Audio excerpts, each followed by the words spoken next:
Good morning everybody. कल शाम को एक बहुत बड़ी न्यूज़ स्टॉक मार्केट से रिलेटेड आई। सेबी का एक सर्कुलर आया जिसके बाद एक बहुत बड़ा बज़ क्रिएट हो गया मार्केट के अंदर कि ये क्या है, इसका मतलब क्या है, इसका क्या इम्पैक्ट होगा मार्केट के ऊपर। बहुत एक्सपेक्ट किया जा रहा है कि इसका बहुत बड़ा असर मार्केट के ऊपर पड़ने वाला है।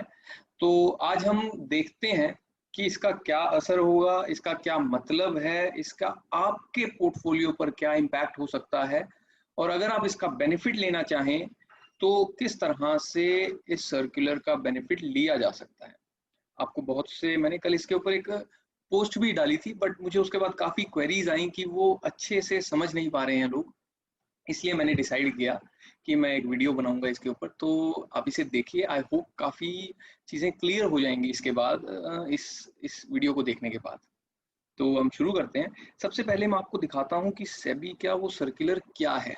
ठीक है, ये देखिए, ये है सेबी का वो सर्कुलर जिसके अंदर उन्होंने मल्टी कैप फंड्स से रिलेटेड ये सर्कुलर है। देखिए, ठीक है, मल्टी कैप फंड्स क्या होते हैं? Multi cap funds mutual fund की एक कैटेगरी होती है जो म्यूचुअल फंड्स अपने जो भी इनके पास फंड आता है उससे डाइवर्सिफाई करने के लिए लार्ज कैप, मिड कैप और स्मॉल कैप शेयर्स के अंदर अलग अलग पैसे डालते हैं। ठीक है, अभी लार्ज कैप कंपनीज वो होती हैं जो 20,000 करोड़ से बड़ी होती है। ठीक है, मिड कैप वो होती हैं जो 5,000 से 20,000 करोड़ तक की होती हैं, और स्मॉल कैप वो होती हैं जो 5,000 करोड़ से छोटी कंपनीज होती हैं। लार्ज कैप तो जैसे रिलायंस, एचडीएफसी, इन्फोसिस वगैरह, ये सब लार्ज कैप स्टॉक्स हैं। इसके अलावा मिड कैप के अंदर आप मान लीजिए एयू स्मॉल फाइनेंस बैंक, ये एक मिड कैप स्टॉक है। आईडीएफसी बैंक, ये एक मिड कैप स्टॉक है। इसके अलावा स्मॉल कैप की अगर हम बात करें तो अरविंद लिमिटेड एक स्मॉल कैप स्टॉक है। गति, आपने शायद इनके नाम ना सुने हो, बट ये स्मॉल कैप स्टॉक्स हैं। इनकी 5,000 करोड़ से छोटा इनका साइज है, इनकी छोटी मार्केट कैपिटलाइजेशन है। ठीक है, तो ये जो मल्टी कैप फंड्स होते हैं, अभी इनके ऊपर कोई रिस्ट्रिक्शन नहीं था कि आपको कितना पैसा कहाँ पर डालना है। लेकिन अब जो कल शाम को सर्कुलर आया है, इसके अंदर देखिए यहाँ लिखा हुआ है कि ये देखिए कि आपको लार्ज कैप कंपनीज के अंदर 25% पैसा डालना है, और मिड कैप स्टॉक्स के अंदर भी 25% डालना है कम से कम, और स्मॉल कैप के अंदर भी 25% पैसा डालना जरूरी है। ओके, तो इसको हम देखते हैं कि अभी ये कितना पैसा डालते हैं इनके अंदर ऑलरेडी। तो ये एक लिस्ट है जुलाई के अंदर जो बड़े मल्टी कैप फंड्स थे उनकी लिस्ट है। टोटल फंड उनके पास कितना था उसके बारे में हम देखते हैं कि उसका किस तरह से इन्होंने एलोकेट किया हुआ था। ये देखिए, इसके अंदर बड़े बड़े फंड्स हैं, कोटक है, एचडीएफसी है, मोतीलाल है। देखिए इनका टोटल जो मल्टी कैप कैटेगरी के अंदर फंड थे जुलाई के अंदर, थोड़े से इससे ज्यादा होंगे, बट अराउंड 1,42,000 करोड़ का मल्टी कैप कैटेगरी के अंदर फंड है। ओके, तो इसमें से लगभग जो फंड्स हैं उन्होंने 70% के आसपास लार्ज कैप स्टॉक्स के अंदर पैसा डाला हुआ है, जो कि है, ये देखिए, इसकी एवरेज है 66.6%, या यानी कि 94,000 समथिंग करोड़ इन्होंने लार्ज कैप के अंदर डाला हुआ है। फिर आते हैं मिड कैप्स। मिड कैप्स के अंदर 17% पैसा है इस टाइम पर ऑन एन एवरेज, पूरी जो कैटेगरी है उसका। उसके बाद स्मॉल कैप्स हैं जिनके अंदर 9% के आसपास एज ऑफ जुलाई पैसा था। ठीक है, अब ये रेशियो इन्हें बढ़ाकर 25% करना पड़ेगा, ये 9 को और इस 17 को भी। ठीक है, जब ये इन दोनों को 25% एलोकेशन दे देंगे तो क्या होगा? तो टोटल ये जो फंड की साइज है टोटल मल्टी कैप कैटेगरी का 1,42,000 एज ऑफ जुलाई था, 3-4 हजार करोड़ अभी बढ़ गया होगा। तो इसका 50% जो पैसा है वो मिड कैप और स्मॉल कैप्स के अंदर डालना पड़ेगा इन्हें। ठीक है, अभी जो इसका साइज है वो कितना है? 24,000 करोड़ समथिंग तो है मिड कैप्स के अंदर, 12,000 एंड समथिंग, इसे हम 13 मान लेते हैं। 13 ये है, 37,000 करोड़ इस टाइम पर जो मिड कैप और स्मॉल कैप्स के अंदर है। और कितना होना चाहिए? होना चाहिए इसका 50%। ओके, 50%, तो वो कितना होगा? 71,000 करोड़ होना चाहिए ना, और अभी कितना है? 37,000 करोड़। तो कितना बचता है हमारे पास? 34,000 करोड़ इन्हें पैसे इतने के मिड कैप्स और स्मॉल कैप्स इन फंड्स को लेने पड़ेंगे। और वो कहाँ से लिए जाएंगे?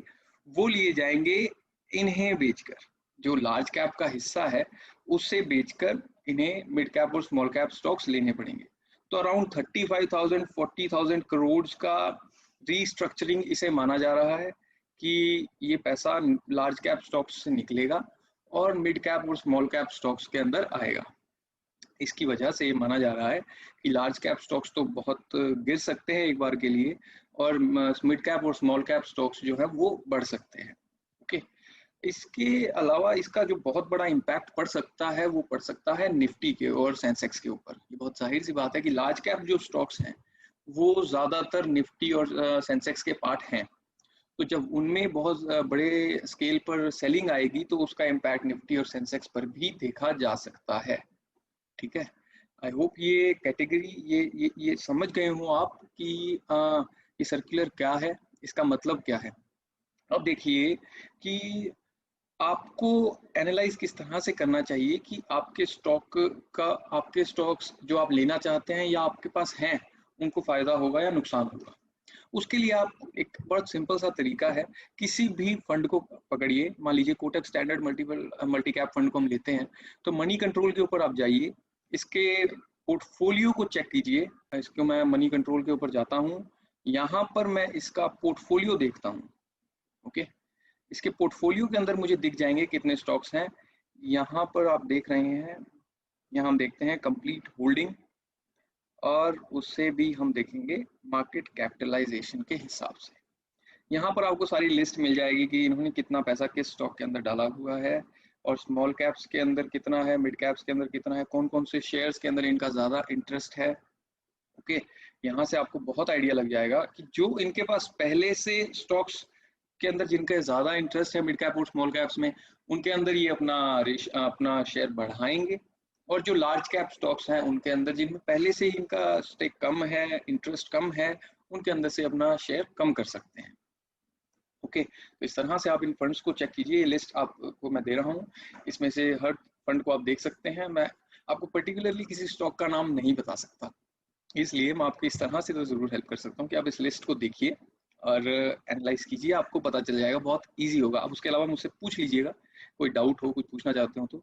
इसके अलावा लेकिन मैं आपको एक और बात बताता हूँ, ये जो इसका एक और सोल्यूशन भी है, जो ये कल सर्कुलर आया ना, इसका एक और सोल्यूशन है फंड्स के पास।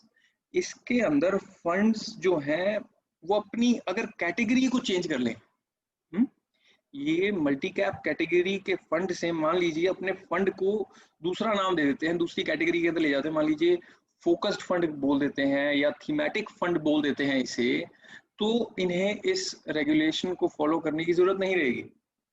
ठीक है, जो फ्लेक्सिबिलिटी इनके पास पहले थी, जो ये ऑलमोस्ट 70% के आसपास पैसा लार्ज कैप में रखते थे, इतना कुछ अब इन्हें करना पड़ेगा कंप्लायंस के लिए, वो सब इन्हें नहीं करना पड़ेगा अगर ये इसकी कैटेगरी को चेंज कर पाते हैं तो।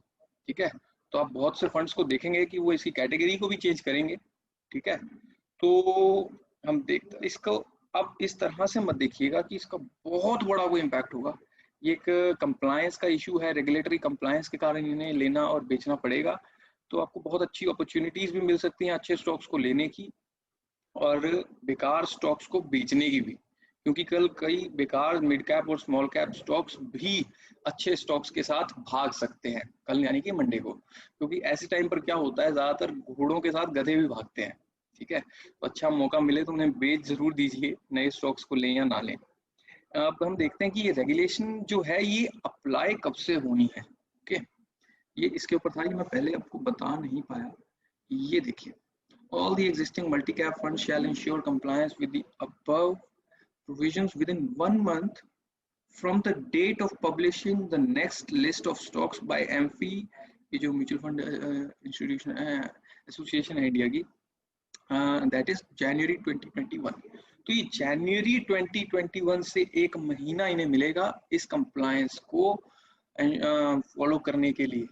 ठीक है, तो ये ऐसा नहीं है कि मंडे को ही हो जाएगा बहुत कुछ, लेकिन हाँ सेंटिमेंटल फर्क बहुत पड़ेगा, लोग लेंगे बेचेंगे। इसके अलावा मैं आपको एक पर्सनली बात बताता हूँ। देखिए, मंडे को हो सकता है कि बहुत ज्यादा वॉलेटिलिटी हो मार्केट के अंदर। ठीक है, तो किसी के भी कहने पर मत जाइए, किसी के कहने से कोई स्टॉक ये लीजिए या बेचिएगा मत, ठीक है। कोई आपको मतलब एबीसी स्टॉक के बारे में बोल देता है यार ये लो, ये हर हालत में बढ़ेगा, या कोई बोल देता है कि ये बेकार स्टॉक है लार्ज कैप का, इसे बेचो, ऐसा बिल्कुल मत कीजिएगा।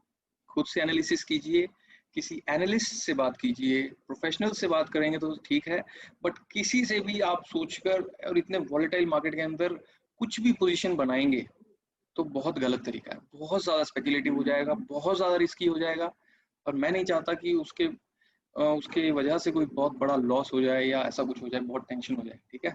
तो जो स्टॉक मार्केट्स से जुड़े हुए लोग नहीं हैं वो क्विक गेन्स के लिए तो बिल्कुल पंगे मत लीजिए, आप इग्नोर कर दीजिएगा मार्केट्स को, और जो इन्वॉल्व हैं भी वो भी किसी प्रोफेशनल से जरूर कंसल्ट करें ऐसी कोई भी पोजीशन बनाने से पहले, ठीक है।